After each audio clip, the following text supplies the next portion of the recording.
नमस्कार, SBT news में आपका स्वागत है। पेश आज 25 मार्च 2025 मंगलवार शाम 7:15 बजे राजस्थान की बड़ी खबरें। ईद के मौके पर प्रधानमंत्री नरेंद्र मोदी ने देश के मुसलमान को सौगाते मोदी देने की घोषणा की है। भाजपा की इस घोषणा के बाद इस पर राजनीति शुरू हो गई है। पक्ष और विपक्ष के नेता अपने तरीके से इसे लेकर बयान दे रहे हैं। बता दें कि इस योजना के जरिए 32 लाख गरीब मुसलमानों को मदद देने की बात कही गई है। इसकी घोषणा के बाद मंगलवार को बिहार विधानसभा परिसर में राष्ट्रीय जनता दल के नेता व विधायक भाई वीरेंद्र ने कहा, भाजपा की घोषणा चुनाव के पहले मुसलमानों को अपनी तरफ करने की कोशिश के अलावा और कुछ नहीं। केंद्रीय गृह मंत्री अमित शाह ने कहा कि मोदी सरकार की नीतियों से जम्मू कश्मीर में अलगाववाद खत्म होकर इतिहास बन गया है।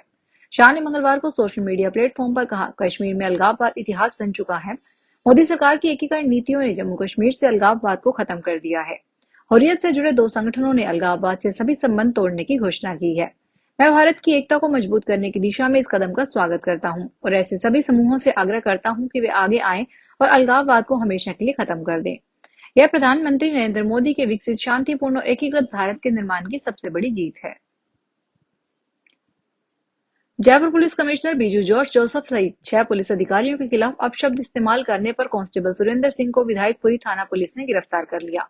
मामले के चलते आरोपी को आज कोर्ट में पेश किया जाएगा। बता दें कि दरअसल कांस्टेबल सुरेंद्र सिंह ने 20 मार्च को अपने सोशल मीडिया अकाउंट पर एक वीडियो पोस्ट किया था।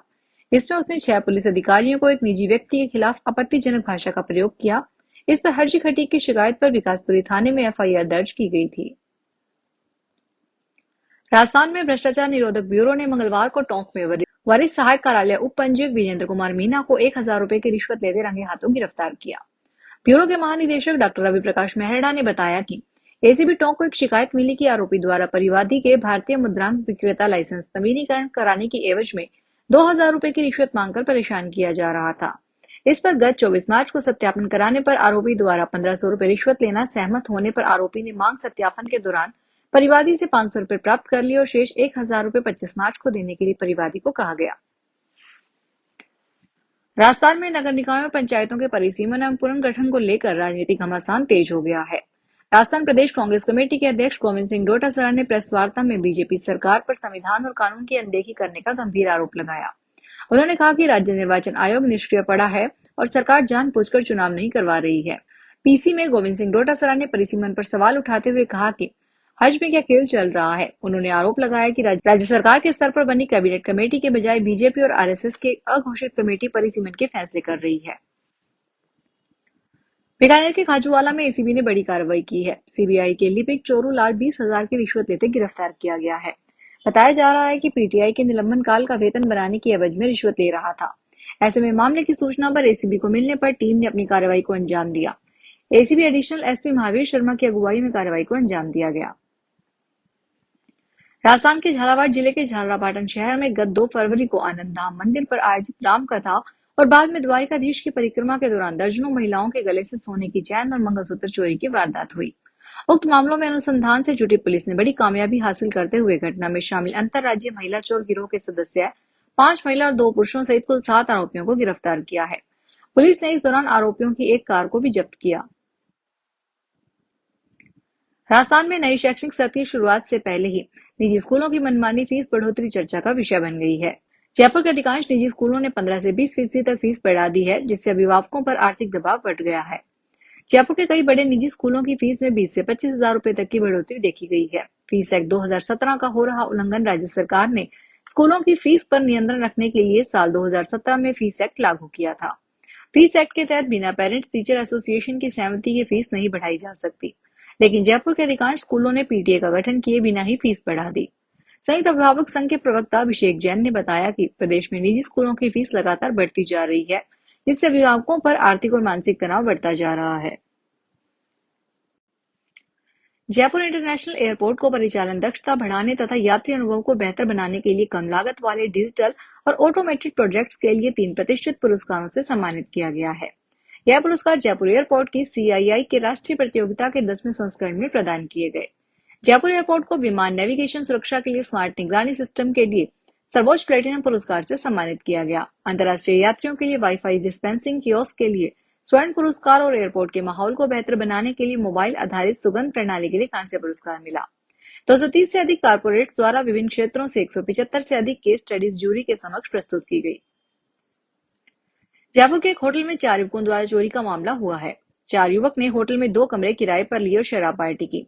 इसके बाद उन्होंने होटल के 3 कर्मचारियों को एक कमरे में बंद कर दिया और रिसेप्शन से 2 मोबाइल, डीवीआर, सीपी और होटल का रजिस्टर चुरा लिया।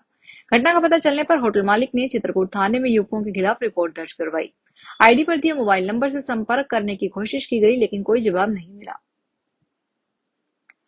बीकानेर के पुगल और छतरगढ़ उपखंड क्षेत्र में एसडीएम से लेकर तहसीलदार और पटवारी तक से मिलीभगत कर भूमाफिया ने 10,000 बीघा से ज्यादा भूमि का फर्जीवाड़ा किया। इसी तर्ज पर कोलायत और बज्जू क्षेत्र से भी पूर्व सैनिकों, महाजन फायरिंग रेंज के विस्थापितों आदि के लिए आरक्षित हजारों बीघा भूमि का फर्जीवाड़ा का आवंटन किया गया है। अभी वर्ष 2020 से 2023 के बीच 1400 बीघा का गलत आवंटन करने का खुलासा हुआ है। करीब 5,000 बीघा से अधिक भूमि का खुलासा और होने का अनुमान है। विधानसभा में सोमवार को कोलायत विधायक अंशुमान सिंह भाटी की ओर से सरकारी जमीनों के फर्जी आवंटन का मामला उठाने पर ताजा खुलासा हुआ है। विधायक भाटी के सवाल के जवाब में राजस्व एवं उपनिवेशन मंत्री हेमंत मीना ने बज्जू और कोलायत में जमीनों को गलत तरीके से आवंटित किया होना स्वीकार किया। अजमेर में आना सागर झील के आसपास वेटलैंड और ग्रीन बेल्ट में हुए अवैध निर्माणों पर सुप्रीम कोर्ट ने 7 अप्रैल को सुनवाई होनी है। कोर्ट के आदेशानुसार प्रशासन ने फूड कोर्ट को हटाने की तैयारी शुरू कर दी है और वेटलैंड के लिए नए स्थल खोजे जा रहे हैं। 7 वंडर्स को शिफ्ट करने की प्रक्रिया भी अगले 6 महीनों में पूरी करनी होगी।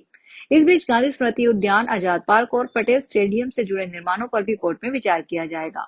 सुप्रीम कोर्ट ने यह भी आदेश दिया है कि जितना वेटलैंड क्षेत्र नष्ट किया गया था उससे दोगुना क्षेत्र में नया वेटलैंड बनाना होगा। 17 मार्च को जज अभय एस ओखा और उज्जवल बुएन ने इस बाबत फैसला सुनाया था। अजमेर में 29 मार्च को सिंधी युवा संगठन की ओर से वाहन रैली का आयोजन किया जा रहा है। चेटीचंड नव संवत्सर की पूर्व संध्या पर आयोजित इस रैली में 700 से अधिक सिंधी समाज के युवाओं और महिलाओं के निःशुल्क हेलमेट वितरित किए जाएंगे।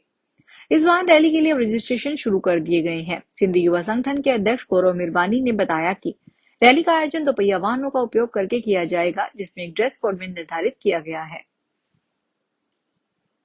राजस्थान के मुख्यमंत्री भजनलाल शर्मा के 28 मार्च के भीलवाड़ा दौरे को लेकर संभागीय आयुक्त महेश चंद्र शर्मा ने मंगलवार को तैयारियों का जायजा लेते हुए हेलीपैड और आम सभा स्थल का निरीक्षण किया। भजनलाल का इस दिन राज्य स्तरीय सुशासन दिवस समारोह के कार्यक्रम को लेकर 1 दिवसीय दौरे पर भीलवाड़ा आने का कार्यक्रम है। इसे लेकर संभागीय आयुक्त श्री शर्मा आज भीलवाड़ा पहुंचे और अतिरिक्त जिला कलेक्टर ओम प्रकाश मेहरा और पुलिस अधीक्षक धर्मेंद्र सिंह यादव के साथ तैयारियों के संबंध में बातचीत की। बाद में वे सभा स्थल चित्रकूट धाम पहुंचे और वहां का जायजा लिया। हरियाणा सरकार ने रबी सीजन 2025-26 के लिए गेहूं, सरसों, जौ, चना, मसूर व सूरजमुखी की खरीद के लिए तैयारियां पूरी कर ली है। इस बार सरकार ने 75 लाख टन गेहूं खरीद का लक्ष्य रखा है। इसमें से 25% गेहूं केंद्रीय पूल में जाएगी। मुख्यमंत्री ने रबी की फसल खरीद करने वाली खरीद एजेंसियों को निर्देश दिए कि किसानों को मंडियों में फसल बेचने में परेशानी नहीं आनी चाहिए। इस बार गेहूं की बंपर पैदावार होने का अनुमान है। फिलहाल इस बुलेटिन में इतना ही, फिर हाजिर होंगे बड़ी खबरों के साथ।